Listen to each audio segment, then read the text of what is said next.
Hey everybody, Tactic Angel here, back on the PlayStation 4, playing some World of Warships Legends. We're on North, I'm in a Vanguard. We're talking about the Vanguard because, of course, it was buffed in the July 2019 update. This is one of the first games I played in it. You will note that I am going to the west very, very slowly. I have only 2 of the 3 upgrades on this particular Vanguard in this particular game. I am using Cunningham as my commander. That is not my choice. I do not have Madden, and I'm pretty sure everybody out there can relate to not having one of the commanders that you really want.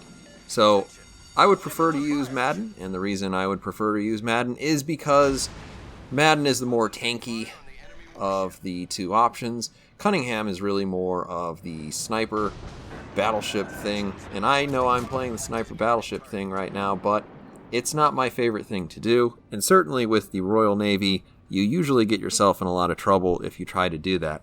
Now, the Vanguard is a little bit nicer than the average British battleship. It doesn't seem to take a whole lot of Citadel hits from plunging fire, unlike pretty much all of its sister ships.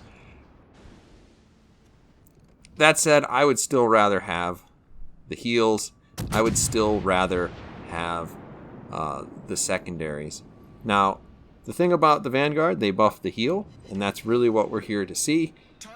The thing in the lower left-hand corner is showing you my hit points. In a second, they are going to rocket almost all the way back to a brand new spanking ship, because just look at how much you get out of 1 heal on this ship now. The Vanguard is just crazy survivable if you can make yourself not take just like a ton of damage all at once. And if you can limit the damage that you're taking to things that can be healed, so like HE shots and shots into your superstructure, overpens, that sort of stuff, then you're going to be able to keep your Vanguard afloat forever. So the Iowa does have better guns. Obviously, we taught him that we also have respectable guns. Get a couple of really nice Citadel hits there. We're already up to 69,000 damage. Now we're shooting at a Jervis. My hope here really is just to let him know that I know that he's there, because in no way, shape, or form do I want to fight a Jervis. Of the ships left on the enemy team, it's probably one of the ones that I want to fight the least for fairly obvious reasons. There we see the Miyoko. We're going to try to figure out where we need to shoot him. Send some shells his way.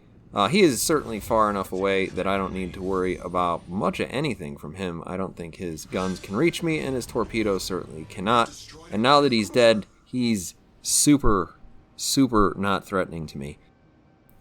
Now with that out of the way, we're going to start moving in on this island, largely because I don't like to play the long-range sniper game. I think it's a bad look, but also because I'm not 100% sure in that plunging fire thing, and I just assume not chance it.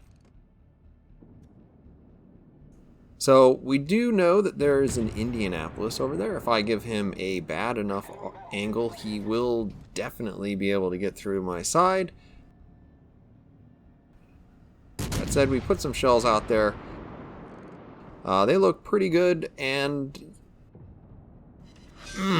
yep, pretty good. So I think in this game, my shot dispersion is a little bit lucky, and also my level of, I don't know, overall gunnery was pretty spot on for most of this game. I'm making good decisions with my shot placement, and that will change a little bit by the end of this. So as you can see, we have some options. We are receiving some gunfire from our forward position, and it looks like the Samagi is not paying a lot of attention to me. So what I'm doing right now is angling in towards the 2 ships that are in front of me, because I intend to ignore them, while slowing down a little bit so that I don't close too quickly with them either. I am taking advantage of this Amagi not paying attention to me. And so basically, the ship that isn't paying attention to me, I'm giving the best angle to shoot me. That's just what you want to do. In terms of the other two ships in front of me, I'm giving them a pretty steep angle to try to hit me. This is going to mostly force them to either shoot HE or to try to just overpen my superstructure. Both of these things are really good for me because if they're doing either one of those things, that's healable damage. And what you want to do in the Vanguard is always try to limit the amount of spike damage that you can take, limit the amount of damage that you can't repair. So torpedo hits, citadels, that sort of thing. And honestly, if they want to shoot at me forever at this kind of angle in front of me, they're welcome to do so.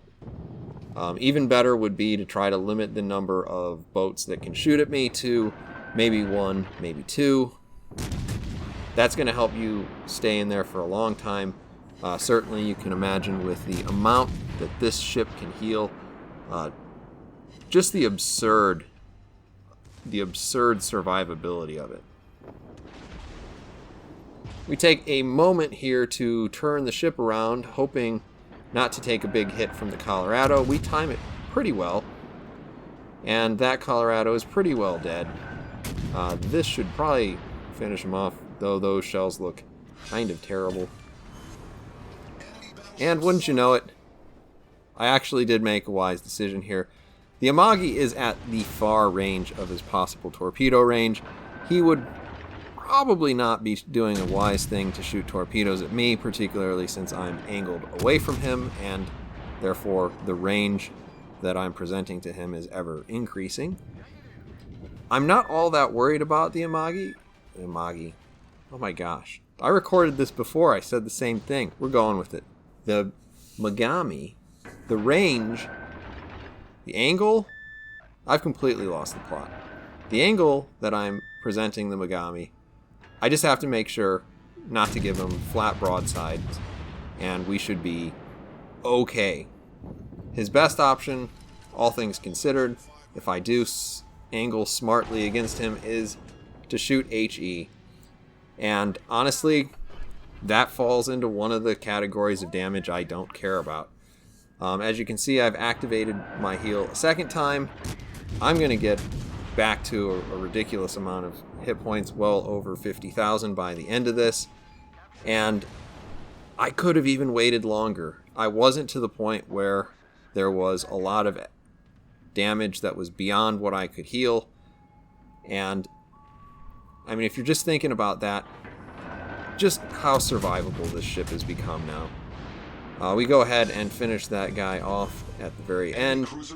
Here come the battle results. I make about 460k on 173,000 damage. Confederate, high caliber. There we are on the top. Hope you found this a little bit useful. I really do like the Royal Navy ships. I'll see you on the next one.